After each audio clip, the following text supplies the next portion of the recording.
మన శంకర వరప్రసాద్ గారు సినిమా చూసొచ్చాను. నాకైతే సినిమా అస్సలు నచ్చలేదు. సో ఈ సినిమా ఆడదా అంటే మేబీ ఆడొచ్చు. అనిల్ రావిపూడి అన్ని సినిమాల్లోకెల్లా ఇదే వీకెస్ట్ స్క్రిప్ట్ అనేది నా స్ట్రాంగ్ ఫీలింగ్. ఇందులో హైట్స్ ఆఫ్ హిపోక్రసీ ఏంటంటే హీరో సీరియల్స్కు బాగా అడిక్టెడ్. అంటే ఇండైరెక్ట్గా సీరియల్స్ను కిండల్ చేయడము, క్రిటిసైజ్ చేయడము. సో దాని నుంచి మనకి ఏదో ఫన్ చేయాలని ట్రై చేసినారు. కానీ ఆ సీరియల్స్ కంటే కూడా ఘోరంగా మనం సినిమా తీసినాం అనే విషయాన్ని మర్చిపోవడం.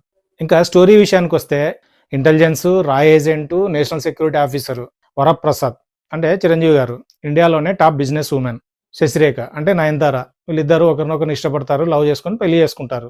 సమ్ డిస్టర్బెన్స్ కావచ్చు, ఈగో క్లాస్ కావచ్చు, వీళ్ళిద్దరు విడిపోతారు, అంటే డివోర్స్ కూడా తీసుకుంటారు. సో ఫైనల్గా వీళ్ళిద్దరు కలిసారా లేదా అన్నదే స్టోరీ. బాస్ ఎప్పుడుది స్టోరీ? స్క్రీన్ ప్లే అన్న అట్లీస్ట్ అదన్నా కొంచెం ఏదైనా ఇంట్రెస్టింగ్గా, ఎంగేజింగ్గా అదన్నా చేయొచ్చు కదా. ఇందులో హైలైట్స్ ఏంటంటే మెగాస్టార్ చిరంజీవి గారు. బాసు నీ గ్రేస్ అయితే మాత్రం తగ్గలేదు. సో అదే సెకండ్ హాఫ్లో ఇంకా చిరంజీవి గారి కామెడీ కూడా బాగా రిపీట్ అవుతుంది, ఇంకా బోర్ ఫీలింగ్ వస్తుంది. ఇప్పుడు ఏదో కావాలరా అన్నప్పుడు అనిల్ రావిపూడి గారికి ఇట్లాంటి తెలివితేటలు బాగా ఉన్నాయి.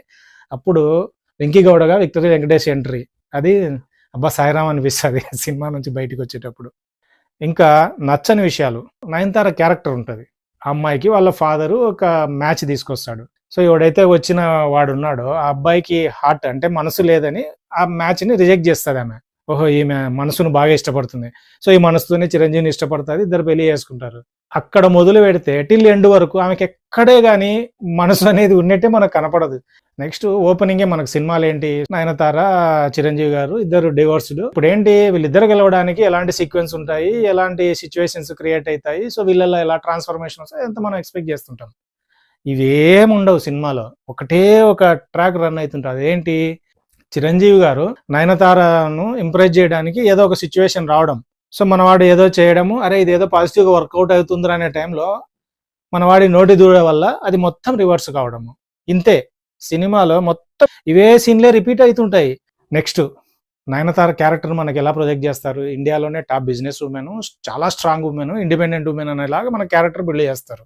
అది డిస్టర్బెన్స్ వల్లనో ఈగో వల్లనో తన హస్బెండ్కు డివోర్స్ ఇచ్చేసింది. అంటే ఆల్మోస్ట్ 6 years 10 years గడిచిపోయి ఉంటుంది ఇద్దరి మధ్యన.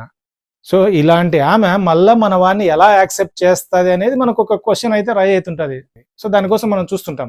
బట్ అలాంటి సిచ్యువేషన్స్ ఏముండవు సినిమాలో. ప్రీ క్లైమాక్స్లోనే ఎక్కడో చిరంజీవి గారి మదర్ వచ్చి ఒక చిన్న ప్రీచింగ్ ఇస్తుంది. అరే ఏంటి ఈమె ఈ ప్రీచింగ్కే మారిపోతుందా అని మనం ఏదో అనుకుంటాం. లేదు అప్పటికి కూడా నేను మారడం లేదని ఒక షాట్ ద్వారా చెప్తారు. ఇంకేముందబ్బా దీంట్లో మారడానికి అంటే లాస్ట్ను చిరంజీవి గారు ఒక యాక్షన్ సీక్వెన్స్ చేస్తాడు. చేస్తానే అమ్మాయి మారిపోయి మనం అంతా కలిసిపోతుంది. ఎన్నప్పా ఇది